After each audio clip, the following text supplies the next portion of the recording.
और psychological violence जो है इसको किस तरह से डिस्क्राइब किया? अच्छा, साइकोलॉजिकल वायलेंस, अच्छा इस पे मेरी अभी बड़ी हमारी जैपनीज़ फर्म है उसके साथ भी डिस्कशन हो रही थी, तो उसमें भी हमने डिस्कस किया। देखें, जितने केसेस वायलेंस के हैं, वायलेंस की बात कर रहे हैं हम, और हम कह रहे हैं जी हम हर टाइप के वायलेंस की बात करते हैं, तो मेरी उनसे डिबेट ये हो रही थी कि रिपोर्ट में लिखा है कि 2000 cases of violence any type, and psychological violence उसमें जो है वो 800 केसेस में, right. So being a psychologist, जिसमें फिजिकल वायलेंस नहीं शामिल है लेकिन मेंटल टॉर्चर फॉर एग्जांपल वो अच्छा उसमें देखें वो सेपरेटली, तो सिर्फ हम ये बात करें, वो हम 2000 केसेस में से बात कर रहे हैं कि साइकोलॉजिकल वायलेंस के कितने थे। व्हाट आई बिलीव इज़ कि 2000 केसेस अगर वायलेंस के हैं तो 2000 केसेस साइकोलॉजिकल वायलेंस के तो अंडरस्टूड है, राइट, ठीक है। बिकॉज कोई खुशी से तो वायलेंस कराता नहीं, और किसी को मज़ा भी नहीं आता वायलेंस करा के, या कोई खुशी खुशी कराता हो। जो 800 लिखे हुए थे तो 1200 ने कहा हो यार आज बहुत मज़ा आया मार खा के, राइट, ऐसा नहीं होता ना।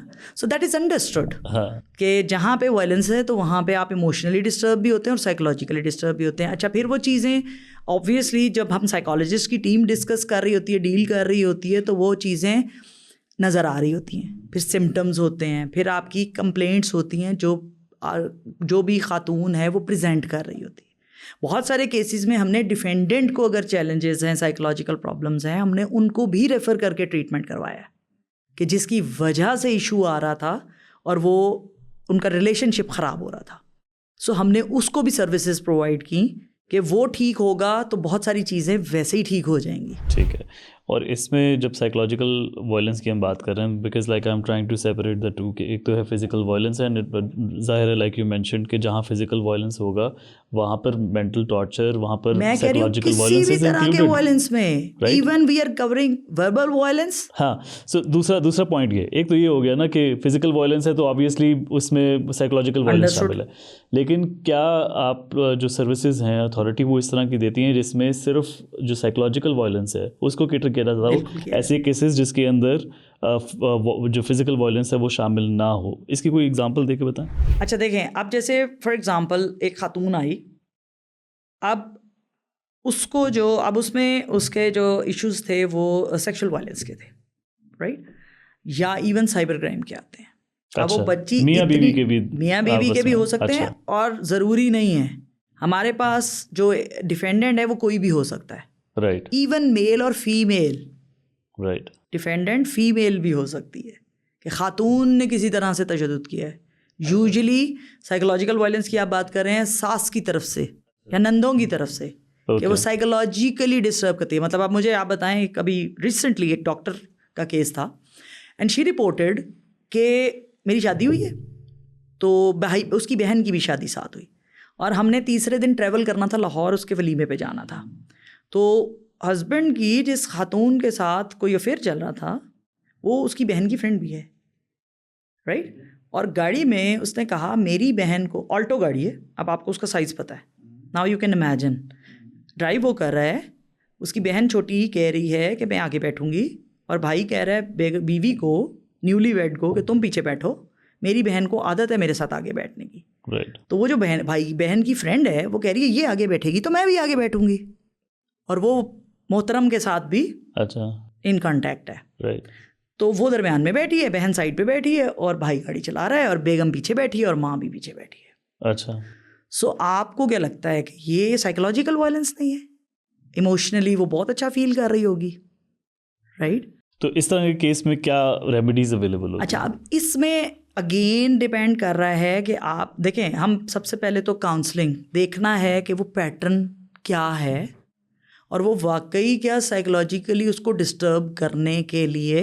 देखें, एक पॉजिटिव रिलेशनशिप के अंदर तो कोई ये नहीं करेगा ना। आपने शादी की है, अभी 3 दिन हुए हैं आपकी शादी को, और आप कह रहे हैं कि जी आप पीछे बैठें और मेरी बहन और उसकी फ्रेंड मेरे साथ आगे बैठेंगे, राइट।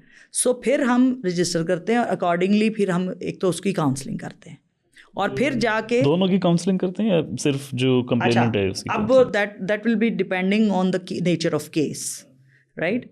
इस केस में जो मैं आपसे शेयर कर रही हूँ, इसमें अभी बात जो है वो कहीं एंड पे पहुँच चुकी है। So again we will get consent of the aggrieved कि वो उसको इंगेज करना चाह रही है कि नहीं, उसके कंसेंट के बगैर नहीं करेंगे। अगर तो वो रिलेशनशिप चलना है ना, उसने कहा कि मैंने चलना है, लेकिन उसको बुला के मतलब इस पर डिस्कस करें और उसको समझाएं कि भाई इस तरह चीज़ें डिस्टर्ब होती हैं, मैं डिस्टर्ब होती हूँ, ठीक है, और रिलेशनशिप में ऐसे नहीं होता, तब हम इन्वॉल्व करते हैं। हम यूजुअली जो रूटीन में हमारा पैटर्न है, जब हम सर्विसेज दे रहे होते हैं, जब हम केस रजिस्टर करते हैं, तो हम डिफेंडेंट को बुलाते हैं ताकि वो अपने डिफेंस में या अपना पॉइंट ऑफ व्यू आके शेयर करे। और हम उसको बड़ा रिस्पेक्टफुली शुरू में इसीलिए बुलाते हैं कि आप आके बैठ के बात करें, क्योंकि मैंने देखा शुरू में भी जब मैं एज अ सिंपली सिर्फ एज अ सीनियर साइकोलॉजिस्ट काम करी थी, मैं सेशंस भी करती थी जो हमारे पास ख़वातीन आती थी, और फिर हम कपल सेशन भी करते थे, इवन हम फैमिली इंटरवेंशन के लिए फैमिली काउंसलिंग भी करते थे।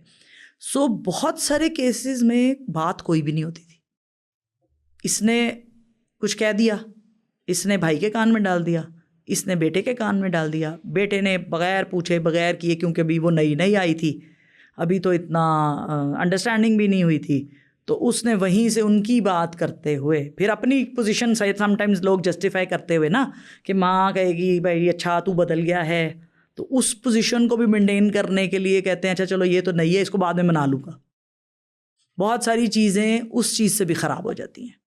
अब देखें ना, आप एक शख्स को लेके आए हैं, आपका वो पार्टनर, उसे सारी ज़िंदगी अगर आपके साथ रहना है, तो आप दूसरों की बातों को आपने बैलेंस पे जाना है ना। हम ये भी नहीं कह रहे होते कि आप रिलेशनशिप घर वालों से ख़त्म करें, लेकिन आपकी अगर ये मेरा ख्याल है जिसकी वजह से हम इंसान हैं, जो अकल दी हुई अल्लाह ने, अगर उससे काम लें तो घरों में कुछ भी कोई भी मसाइल नहीं है।